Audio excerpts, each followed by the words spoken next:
good morning, Sir RJ. So, I am your nurse for today. I am Will Jane. So, I will be assessing your head and face now.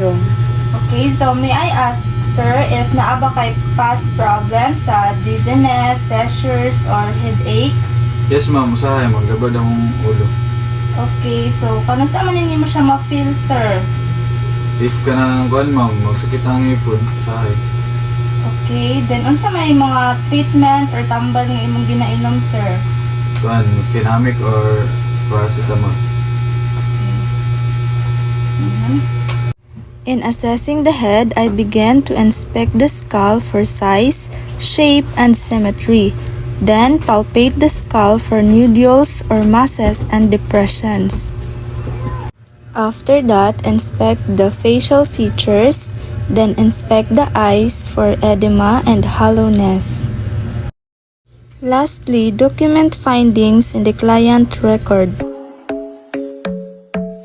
So second, sir, is atong i-assess imong neck. Then, i-ask, sir, if naa ba kay history sa stiff neck or any lumps.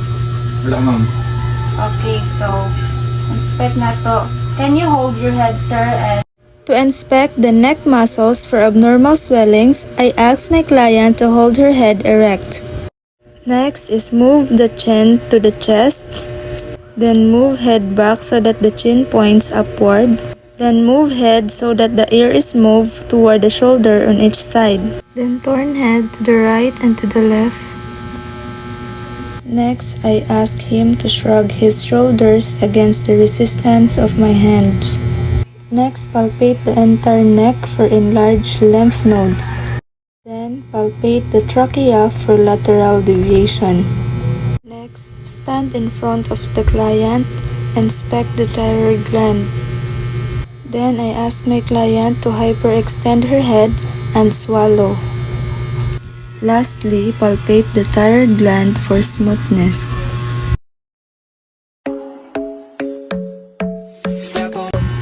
May I ask sa history of hearing problem mo, sir? Or na ba ka history nga about sa imong Wala ma'am. Okay. So, wala.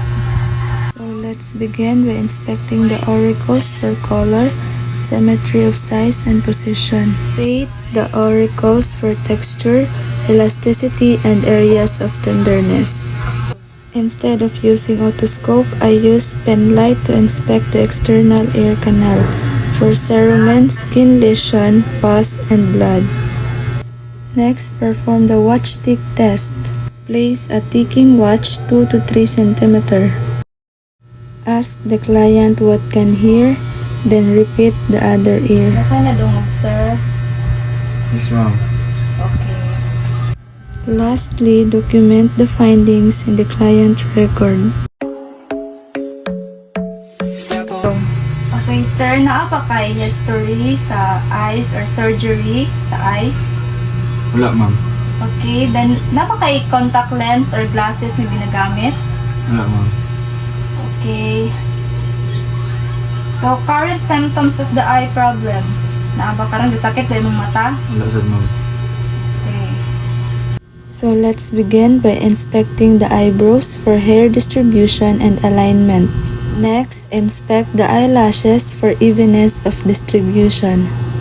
And now, inspect the eyelids for surface characteristics, position in relation to cornea, ability to blink, and frequency of blinking. Then, inspect the bulbar conjunctiva for color, texture, and the presence of lesions.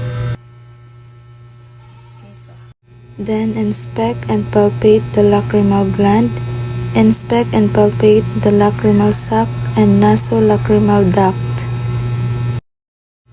At this point, I ask my client to look straight ahead, hold a pen light at an oblique angle to the eye, and move the light slowly across the corneal surface. And now inspect the pupils for color, shape, and symmetry of size. Assess each pupil's direct and conceptual reaction to light, and then assess each pupil's reaction to accommodation. For visual acuity, assess near vision, assess distance vision, and also perform functional vision test if the client is unable to see the top lone. Sir, na ba ka history sa imuhang nose or injuries sa nose or nosebleeds ba ka ha? Yes ma'am, nakasipon. Okay, so let's inspect another ear and external nose. Lightly palpate the external nose to determine any areas of tenderness, masses, and displacement of bone and cartilage. Next is determine patency of both nasal cavities. So I ask my client to close her mouth, exert pressure on one nares, and breathe through the opposite nares. Next is inspect the nasal cavities using a flashlight or a nasal speculum. Lastly, palpate the maxillary and frontal sinuses for tenderness. Okay, sir, may I ask imong routine pattern of dental care? Naa ba kay sakit sa ngipon or... Yes ma'am, naa. Okay, so last visit mo sa dentist, sir. Wala pa ko ni adto sa dentist ma'am kay madlo ko. Okay.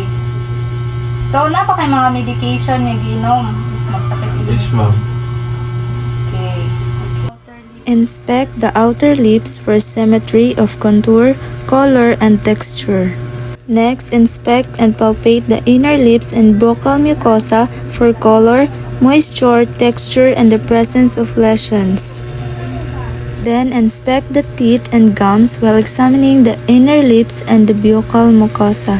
At this moment, I ask my client to protrude the tongue to inspect color and texture. To inspect the tongue movement, I ask my client to roll the tongue upward and move it from side to side.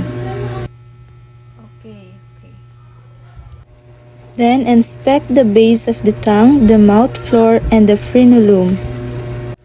Then palpate the back of the tongue, its borders, and its base. I ask my client to open his mouth wide and tilt his head backward. To inspect the uvula for position and mobility. Then depress tongue with a tongue blade and use a pen light for appropriate visualization. Open your mouth widely, then say ah. Ah. Okay. I saw. Lastly, inspect the tonsils for color, discharge, and size. Then elicit the gag reflex by pressing the posterior tongue with a tongue depressor. Okay, sir. Thank you, sir, for cooperating. That's the end of our physical examination.